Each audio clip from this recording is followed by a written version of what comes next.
on page 389. Take out our highlighter, highlight our log laws, and there are 3 main log laws, just like there are 3 main exponent laws. You have an exponent law that says when you multiply with the same base, what do you do to the exponents? You add. Okay. Now it's interesting because there will be sometimes in your grade 9 class where if you were in grade 7 or grade 8 and you walked past a grade 9 class while they were teaching exponents, you'd be like, math has gone crazy. Because your math teacher in grade 9 might have said, what do we do when we multiply? And the class would answer, we add. Okay, sometimes we say that in a grade 9 class, we take out words. It's true. If you multiply powers with the same base, you add the exponents. But sometimes teachers take out a bunch of words and they say, what do we do when we multiply? We add. That's not true. When you multiply, you multiply. But when you multiply powers with the same base, you add the exponents. And there is a product law for logarithms that's related to this. If you are multiplying inside of a logarithm, you can decide to add. And the same thing is if you are adding logarithms with the same base, you would be allowed to multiply. And 8 times 27 is 216.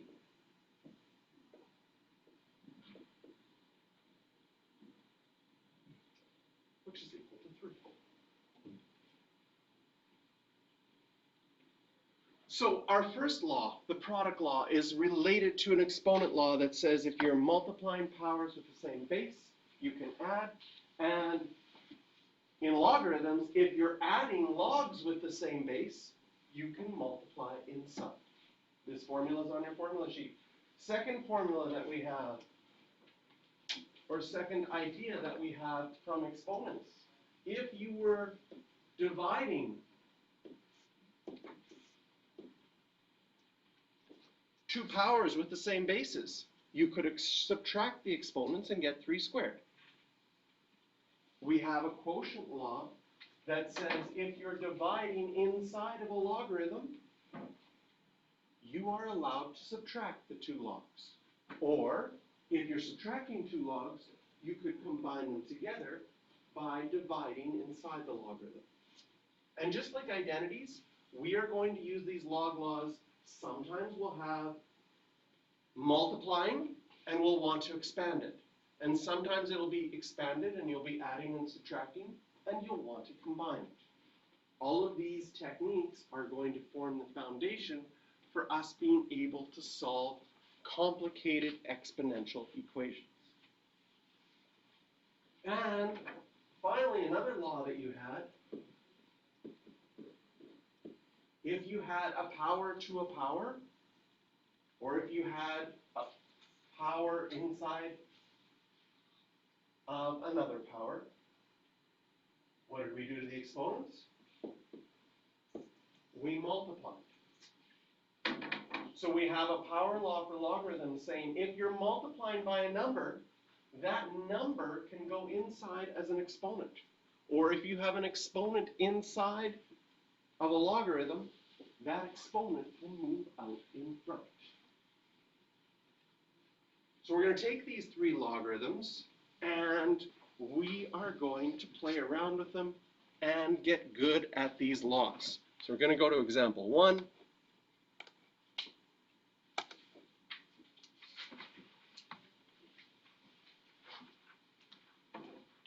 Okay. And first of all, we need to make a little note.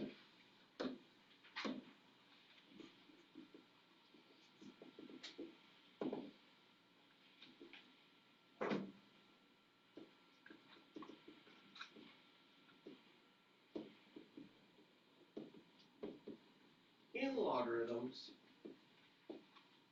a logarithm is called simplified if it is written as a single logarithm. So in part A, you have two logarithms, log 7 plus log 8. But there's a log law that has adding involved. And again, all your log laws are up over here on the board.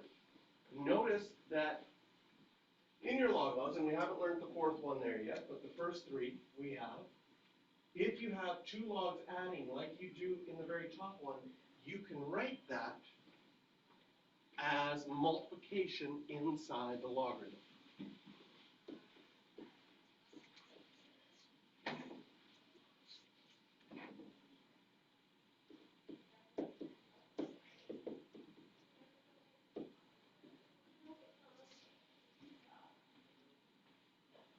Okay. And we are going to do some mental math and get an estimate of what is this equal to. Who would like to pick a volunteer? In other words, who doesn't want to answer this question? Everybody wants to answer it? Yeah, Eliza, you get to answer since you wanted to. Okay. So I want you to, without a calculator, give me an example of what you think the answer to this is. It's less than that. Okay? How do we do this? Remember, logs solve for exponents. What is the base of the log when it's not written? It's 10. So we imagine that there's a 10 here, and you're solving for that exponent. Just an estimate. Tell me between approximately, if you get one number, the first number right, and the decimal off, that's okay. 1.5. Good estimate. Okay? It has to be more than 1, because 10 to the 1 is 10. It has to be less than 2, because 10 squared would be 100. So 1.5 seems like a great estimate. Okay, part B.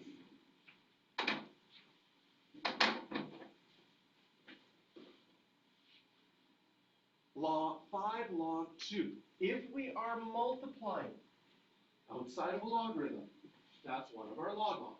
It's the third log law that has the n out in front of log 8 of m. What we can do is we can take that right-hand side, we can change by moving that number out in front in as an exponent. So we would get 2 to the 5, and of course, this is equal to log of 32. Eliza, pick the next volunteer. Denon. What? Mental math, what do you think log 32 is about?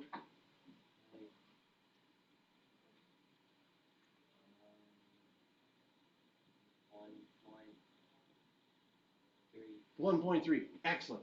I don't know if the 0.3 is right, but you got the first digit right. It's going to be 1 point something. Excellent. And then in the last one,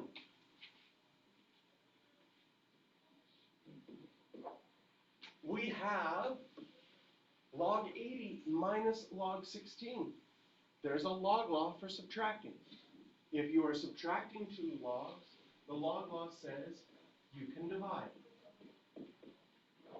And you would get 80 divided by 16, and 80 divided by 16 is 5. Then pick our next volunteer. James.